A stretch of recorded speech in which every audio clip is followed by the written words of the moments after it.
کمیل رضی اللہ عنہ ایک شخص ہے۔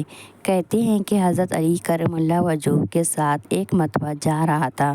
وہ جنگل میں پہنچے، پھر ایک مقبرے کی طرف متوجہ ہوئے اور فرمایا: اے مقبرے والو، اے ابو سعیدگی والو، اے وحشت اور تنہائی والو، کیا خبر ہے، کیا حال ہے؟ پھر ارشاد فرمایا کہ ہماری خبر تو یہ ہے کہ تمہارے بعد اموال تقسیم ہو گئی، اولادیں یتیم ہو گئیں، بیویوں نے دوسرے خاوند کر لیے، یہ تو ہماری خبر ہے، کچھ اپنی تو کہو۔ اس کے بعد میری طرف متوجہ ہو کر فرمایا: کمیل رضی اللہ عنہ، اگر ان لوگوں کو بولنے کی اجازت ہوتی اور یہ بول سکتے تو یہ لوگ جواب میں یہی کہتے کہ بہترین توشہ تقویٰ ہے۔ یہ فرمایا اور پھر رونے لگے اور فرمایا: اے کمیل رضی اللہ عنہ، قبر عمل کا صندوق ہے اور موت کے وقت بات معلوم ہو جاتی ہے، یعنی آدمی جو کچھ اچھا یا برا کام کرتا ہے وہ اس کی قبر میں محفوظ رہتا ہے جیسا کہ صندوق میں۔ متعدد احادیث میں یہ مضمون وارد ہوا ہے کہ نیک اعمال اچھے آدمی کی صورت میں ہوتے ہیں جو میت کے جی بہلانے اور انس پیدا کرنے کے لیے رہتا ہے، یہ اس کی دلداری کرتا ہے، اور برے اعمال بری صورت میں بدبودار بن کر آتے ہیں اور جو بھی اذیت کا سبب ہوتا ہے۔ ایک حدیث میں وارد ہے کہ آدمی کے ساتھ 3 چیزیں قبر تک جاتی ہے: اس کا مال، جیسا کہ عرب میں دستور تھا، اس کے رشتہ دار اور دوست، اور اعمال۔ 2 چیزیں مال اور رشتہ دار دفن کر کے واپس آ جاتے ہیں، عمل اس کے ساتھ رہ جاتا ہے۔ حضور اقدس صلی اللہ علیہ وسلم نے ایک مرتبہ صحابہ سے ارشاد فرمایا کہ تمہیں معلوم ہے کہ تمہاری مثال اور تمہارے اہل و عیال اور مال و اعمال کی کیا مثال ہے؟ صحابہ رضی اللہ عنہ نے دریافت فرمانے پر حضور صلی اللہ علیہ وسلم نے ارشاد فرمایا کہ اس کی مثال ایسی ہے جیسے ایک شخص کے 3 بھائی ہوں اور وہ مرنے لگے، اس وقت ایک بھائی کو وہ بلائے اور پوچھے کہ بھائی، تجھے میرا حال معلوم ہے، مجھ پر کیا گزر رہی ہے، اس وقت تو میری کیا مدد کرے گا؟ وہ جواب دیتا ہے کہ تیری تیمہ داری کروں گا، تیرا علاج کروں گا، ہر قسم کی خدمت کروں گا، اور جب تو مر جائے گا تو نہلاؤں گا، کفن پہناؤں گا اور کاندھے پہ اٹھا کر لے جاؤں گا، اور دفن کے بعد تیرا ذکر خیر کروں گا۔ حضور صلی اللہ علیہ وسلم نے فرمایا: یہ بھائی تو اہل و عیال ہے۔ پھر وہ دوسرے بھائی سے یہی سوال کرتا ہے، وہ کہتا ہے کہ میرا تیرا واسطہ زندگی کا ہے، جب تو مر جائے گا تو میں دوسری جگہ چلا جاؤں گا، یہ بھائی مال ہے۔ پھر وہ تیسرے بھائی کو بلا کر پوچھتا ہے، وہ کہتا ہے میں قبر میں تیرا ساتھی ہوں، وحشت کی جگہ تیرا دل بہلانے والا ہوں، جب تیرا حساب کتاب ہونے لگے تو نیکیوں کے پلڑے میں بیٹھ کر اس کو جھکاؤں گا، یہ بھائی عمل ہے۔ حضور صلی اللہ علیہ وسلم نے فرمایا: اب بتلاؤ کون سا بھائی کارآمد ہوا؟ صحابہ رضی اللہ عنہ نے عرض کیا: یا رسول اللہ صلی اللہ علیہ وسلم، یہی بھائی کارآمد ہے، پہلے تو 2 بے فائدہ ہی رہے۔ ایک حدیث میں آیا ہے کہ جو شخص نماز کا اہتمام کرتا ہے، حق تعالیٰ شانہ 5 طرح سے اس کا اکرام و اعزاز فرماتے ہیں۔ ایک یہ کہ اس پر سے رزق کی تنگی ہٹا دی جاتی ہے، دوسرے یہ کہ اس سے عذاب قبر ہٹا دیا جاتا ہے، تیسرے یہ کہ قیامت کے دن اس کے نامے اعمال دائیں ہاتھ میں دیے جائیں گے، جن کا سورہ الحاقہ میں مفصل مذکور ہے کہ جن لوگوں کے نامے اعمال دائیں ہاتھ میں دیے جائیں گے وہ نہایت خوش و خرم ہر شخص کو دکھاتے پھریں گے، اور چوتھے یہ کہ پلسرات پر سے بجلی کی طرح گزر جائیں گے، پانچویں یہ کہ حساب سے محفوظ رہیں گے، اور جو شخص نماز میں سستی کرتا ہے اس کو 15 طریقے سے عذاب ہوتا ہے، 5 طرح دنیا میں اور 3 طرح موت کے وقت، اور 3 طرح قبر میں، اور 3 طرح قبر سے نکلنے کے بعد۔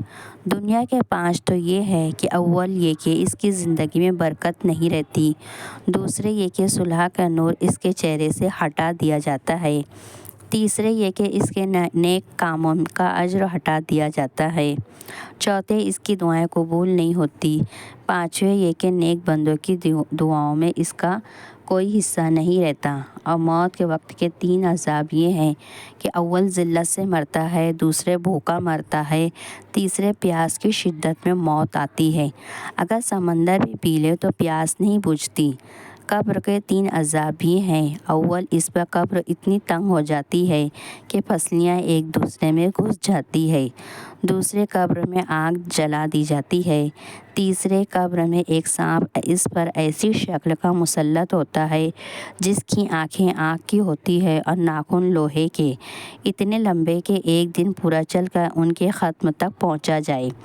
اس کی آواز بجلی کی کڑک کی طرح ہوتی ہے اور وہ کہتا ہے کہ مجھے میرے رب نے تجھ پر مسلط کیا ہے کہ تجھ صبح کی نماز ضائع کرنے کی وجہ سے آفتاب کے نکلنے تک مارے جاؤں، اور ظہر کی نماز ضائع کرنے کی وجہ سے عصر تک مارے جاؤں، اور پھر عصر کی نماز ضائع کرنے کی وجہ سے غروب تک، اور مغرب کی نماز ضائع کرنے کی وجہ سے عشاء تک، اور عشاء کی نماز کی وجہ سے صبح تک مارے جاؤں۔ جب وہ ایک دفعہ اس کو مارتا ہے تو اس کی وجہ سے وہ مردہ 70 ہاتھ زمین میں دھنس جاتا ہے۔ اسی طرح قیامت تک اس کو عذاب ہوتا رہے گا۔ اور قبر سے نکلنے کے بعد کے 3 عذاب یہ ہیں: ایک، حساب سختی سے کیا جائے گا۔ دوسرے، حق تعالیٰ شانہ کا اس پر غصہ ہوگا۔ تیسرے، جہنم میں داخل کر دیا جائے گا۔ یہ کل میزان 14 ہوئی، ممکن ہے 15واں بھول سے رہ گیا ہے۔ اور ایک روایت میں یہ بھی ہے کہ اس کے چہرے پہ 3 سطریں لکھی ہوئی ہوگی۔ پہلی سطر، وہ اللہ کے حق کو ضائع کرنے والے۔ دوسری سطر، وہ اللہ کے غصے کے ساتھ مخصوص۔ تیسری سطر، جیسا کہ تو نے دنیا میں اللہ کے حق کو ضائع کیا، آج تو اللہ کی رحمت سے مایوس ہے۔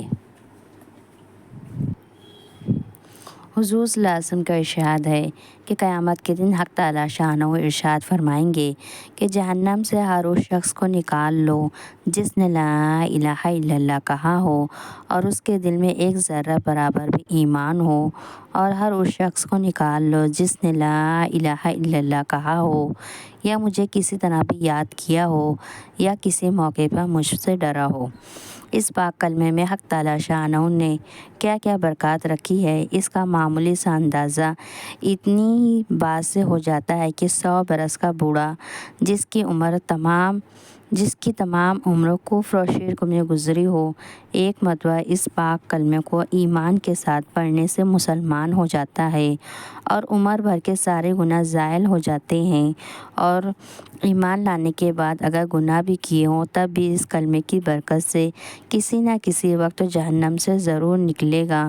حضرت حذیفہ رضی اللہ عنہ جو حضور اقدس صلی اللہ علیہ وسلم کے رازدار ہیں فرماتے ہیں کہ نبی اکرم صلی اللہ علیہ وسلم نے ارشاد فرمایا، ایک زمانہ ایسا آنے والا ہے کہ اسلام ایسا دھندلا ہو جائے گا جیسے کپڑے کے نقش نگار پرانے ہو جاتے ہیں، دھندلے ہو جاتے ہیں کہ نہ کوئی روزہ کو جانے گا، نہ حج کو، نہ زکوٰۃ کو۔ آخر ایک رات ایسی ہوگی کہ قرآن پاک اٹھا لیا جائے گا، کوئی آیت اس کی باقی نہ رہے گی۔ بوڑھے مرد اور بوڑھی عورتیں یہ کہیں گی کہ ہم نے اپنے بڑوں کو کلمہ لا الہ الا اللہ پڑھتے سنا تھا، ہم بھی اسی کو پڑھیں گے۔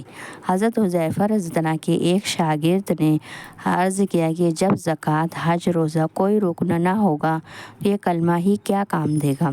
حضرت حذیفہ رضی اللہ عنہ نے سکوت فرمایا۔ انہوں نے پھر یہی عرض کیا۔ تیسری مرتبہ میں حضرت حذیفہ رضی اللہ عنہ نے فرمایا کہ کسی نہ کسی وقت جہنم سے نکالے گا، یعنی ارکان اسلام کے ادا نہ کرنے کا عذاب بھگتنے کے بعد کسی نہ کسی وقت اس کلمے کی برکت سے نجات پائے گا۔ یہی مطلب ہے کہ حدیث بالا کا اگر ایمان کا ذرا سا بھی حصہ ہے تب بھی جہنم میں کسی نہ کسی وقت نکالا جائے گا۔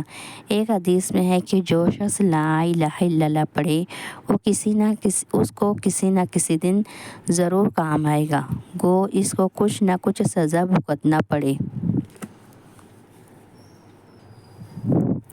حضور اقدس صلی اللہ علیہ وسلم کا ارشاد ہے کہ اپنے ایمان کی تجدید کرتے رہا کرو، یعنی تازہ کرتے رہا کرو۔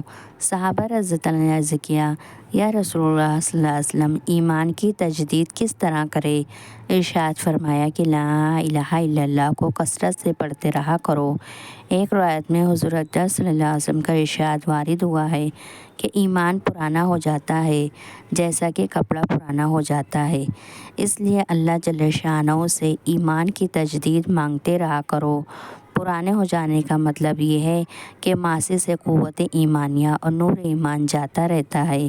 چنانچہ ایک حدیث میں آیا ہے کہ جب بندہ کوئی گناہ کرتا ہے تو ایک سیاہ نشان دھبا اس کے دل میں ہو جاتا ہے، اور اگر وہ سچی توبہ کر لیتا ہے تو نشان دھل جاتا ہے ورنہ جمع رہتا ہے، اور پھر جب وہ دوسرا گناہ کرتا ہے تو دوسرا نشان ہو جاتا ہے۔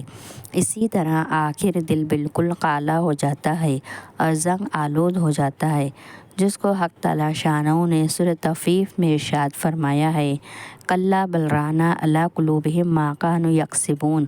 اس کے بعد اس کی دل کی حالت ایسی ہو جاتی ہے کہ حق بات اس پر اثر و سرایت ہی نہیں کرتی۔